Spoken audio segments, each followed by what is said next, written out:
From NBC News in Washington, this is Meet the Press with Tim Russert. The world knew Tim Russert as the consummate newsman, a political junkie who lived for the challenge. And now you're in Ohio, and your words are much different, Senator. The record is very clear. Well, you don't have all the record. But that tenacity belied a softer side, one of a devoted family man, a son, brother, husband, and father. For those who knew Tim, it was that love of family that truly defined him.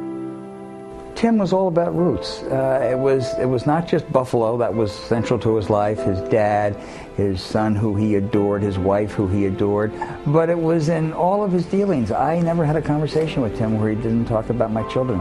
As the baby brother to 3 sisters, Tim developed a special bond with the only other male member of the family, his dad, Big Russ. Hey, tell him who you met on Father's Day. Remember? That closeness was obvious in how Tim cared for his father in recent years. I want to thank you so much for embracing him. It means everything to me and everything to him. Tim even wrote a book about growing up with his dad called Big Russ and Me, which became a bestseller. Big Russ did not emote. He did not grab you and say, I love you, you're my boy. Quite the opposite. It was, pick that up, you're late, let's go. I always knew he loved me, but he never quite said it in words that would resonate in that kind of way. Tim took a different approach with his own son, Luke. I'm much more emotive than my dad. There's not a day that goes by that I don't say to my son that I love him. A bond that tied 3 generations together. I stand on my dad's shoulders, and my son stands on mine, and the only way we can do that is by accepting from each other, from generation to generation, these lasting lessons of life. It was a life Tim shared with his wife of 25 years, Maureen Orth. As a writer for Vanity Fair, Tim found his journalistic counterpart. He was one of the most influential journalists in the country, but he was also married to one. And just last month, the family prepared to mark a milestone. Tim Russert in Boston, where young Luke is set to graduate from Boston College. Congratulations, Tim. I'm very proud to be his dad. You should be. It's only fitting that this Sunday, a day synonymous with Tim Russert, we honor fathers, the kind Tim loved and loved being. Tom Brokaw is with us, along with MSNBC contributor Mike Barnicle, who was with Tim Russert on Friday, really just a few minutes before he passed away.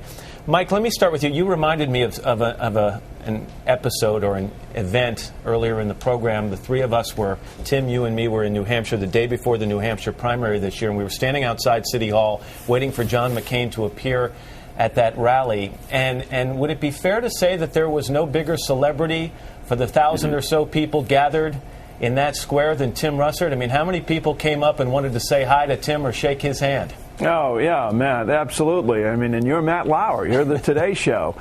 And, I think it gets back to what we spoke to earlier, that everyone felt they knew Tim. Everyone felt that they could come up, give him a soft punch in the shoulder and say, Tim, how's it going? What do you think? Well, how do you think he felt and dealt with fame?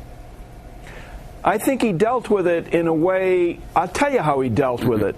I think Tim, every day of his life, lived with the inner feeling that somehow his mother was going to shake his shoulder and say, Timmy, it's time to get up for school. You're going to be late for school. He couldn't believe a lot of what had happened to him in his life, and he dealt with it in that way. He had very little ego in terms of who he was on the screens that are in so many American living rooms. He knew who he was in terms of interviewing Vice President Cheney or Senator Obama or Senator Clinton or Senator McCain. He never let it get out of hand, Mike, which was great. And Tom, I want to bring you in because Maureen, what a great pair they made. And you've spoken to her in the last 24 hours. I have, and talked to Luke and Maureen last night from Italy. They're on their way back now. They'll arrive early this afternoon. Talked about arrangements for next week. They were very strong, stunned, obviously, by all of this. I don't think that they had any indication that Tim's cardiac condition was what it was.